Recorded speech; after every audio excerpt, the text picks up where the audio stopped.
Hello, and welcome back to Intertax Learning.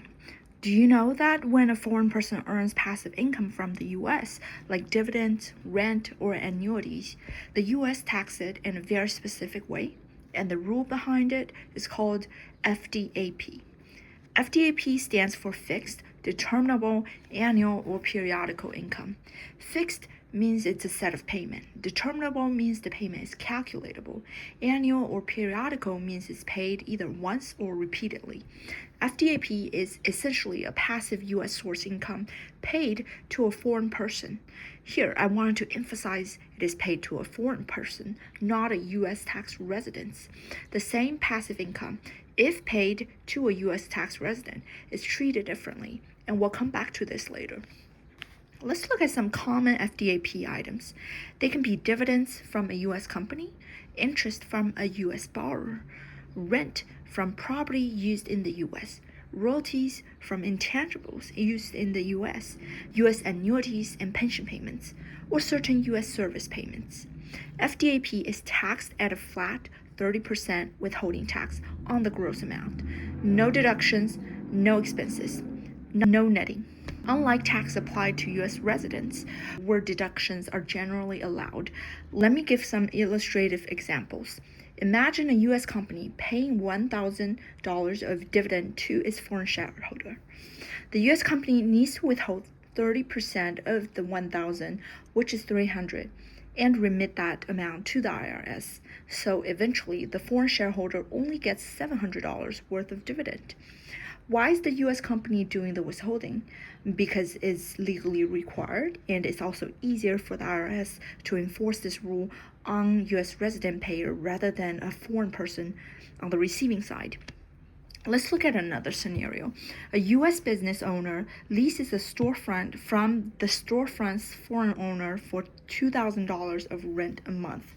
Out of the $2,000, only $1,400 is paid to the foreign owner. The rest, $600, is withheld and paid to the IRS. Here's the third example. A foreign individual bought insurance from a U.S. insurance company many years ago and receiving a $3,500 of annuity a year right now. This amount is subject to a $1,500 withholding tax. The remainder of $3,500 is what the foreign individual will actually receive. Of course, these are overly simplified examples, but you can see that they all explain that FDAP is U.S. source passive income paid to foreign individuals and is subject to a 30% default withholding tax. Many countries have tax treaties with the U.S. that reduces the default rate. Dividends may drop to 15%, interest may drop to 0%, royalties may drop to 10%. If there's no treaty, the full 30% applies. As of September 2025, the U.S. had active income tax treaties with about 65 countries.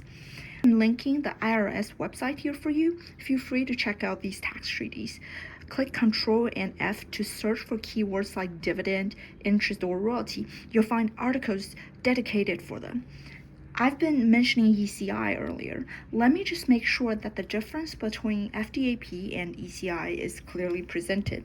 The rule of thumb is if this is a U.S. passive income paid to a foreign person, it is called an FDAP and is subject to a 30% default withholding tax.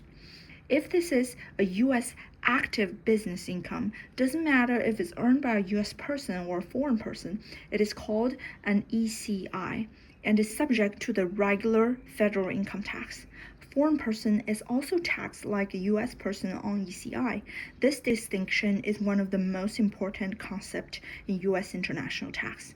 Alright, that's it for this video. Today we went over the basics of FDAP and the distinction between an FDAP and an ECI. In the next video, I'll be talking about foreign branches. I'd love to hear your thoughts on these topics. Feel free to subscribe if you'd like to learn more about U.S. international tax.